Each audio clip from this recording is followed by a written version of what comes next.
as deer hunters, we oftentimes think we know it all.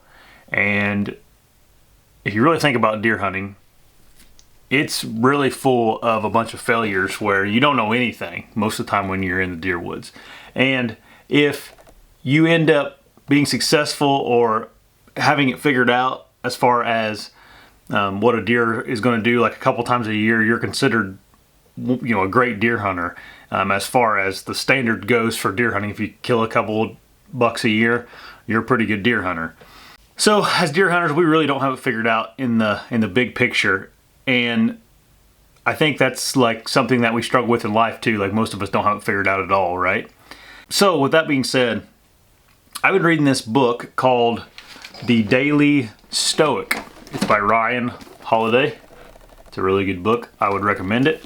It's supposed to be a book where you read a page every single day, but I have not been doing that. I've just been kind of reading as much as I want or as little as I want.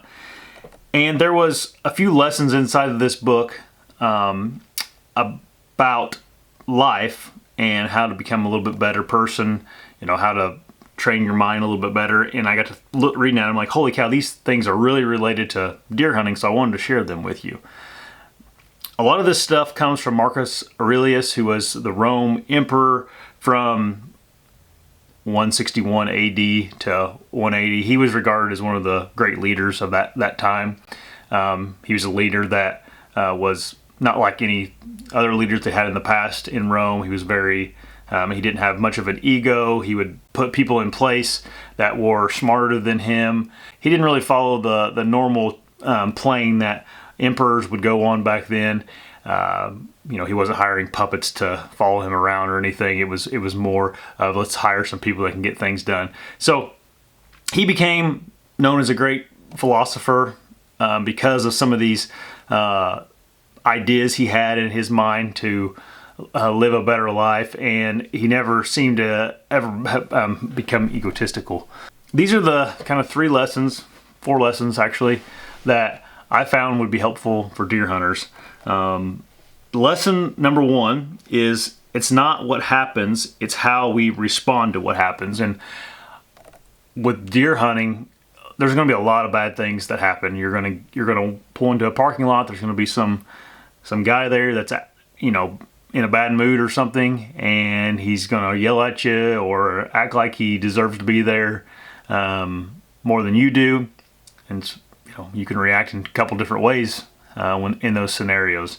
There's going to be a time where you spook a buck that you're after, and your success is going to be based on how you react to that scenario. There's going to be a time when you miss a deer, and your success is going to be based on how you react to those scenarios. There's going to be good things that happen to you too, and again, it depends on how you react to those things on how successful you're going to be. So keep that in mind. Try to react in the manner that it's most productive for you as a deer hunter. All right, number 2. So ask yourself, is this essential? When you do less, you get the benefit of doing less better. Holy cow, that's super related to deer hunters. And why is it related? Sometimes we try to do too much as deer hunters. Sometimes we're screwing around. We're in the woods when we shouldn't be. We're pushing our limits on the wind. We're walking in places we shouldn't be walking. You get the idea. We do too much sometimes, and less is sometimes more in deer hunting. So think about that. Is this absolutely essential? Is what I'm doing, do I need to be doing this right now, or is it hindering me from becoming a successful deer hunter? Okay, number 3, this is a good one. Focus on effort, not results. What comes out the other side is not up to you. And as deer hunters, I think to become a good deer hunter, you really have to have a passion for the process of deer hunting, the scouting, the setting up, the shooting your weapon. All that has to be what you enjoy, because we do not have control of what the animal is going to do, right? It can do whatever it wants to. We are outside of its control. We're outside of the control of the weather. We're outside of the control of what other people are going to do. But yet we focus on those things outside of our control, and we talk about those things more than we talk about what we can do to make things better and what's in our control. And I think whenever we focus on the effort, which is the only effort is what we can do, and not focus on the results, not focus on the particular outcome of the scenario we're in, whether it's good or bad, that's whenever we become more successful. And we also have a better time deer hunting, right? If you enjoy the process.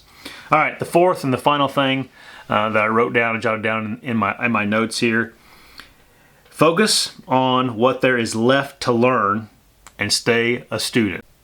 Don't get pigeonholed into something that you already know, right? Use the knowledge that you have already to your advantage, but continually seek new information, new tactics, new ways of learning, new ways of hunting.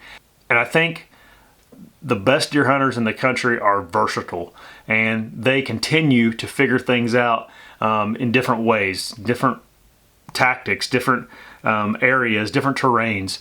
And that's I think the key to being a diverse deer hunter is never being satisfied with what you already know and continually trying to improve yourself as a hunter. So that's how you be a stoic deer hunter. Just follow those few things and everything's gonna be perfect, and you'll kill deer and life will be good. Hit the subscribe button right there if you haven't. If you want to watch another video, it's right up there.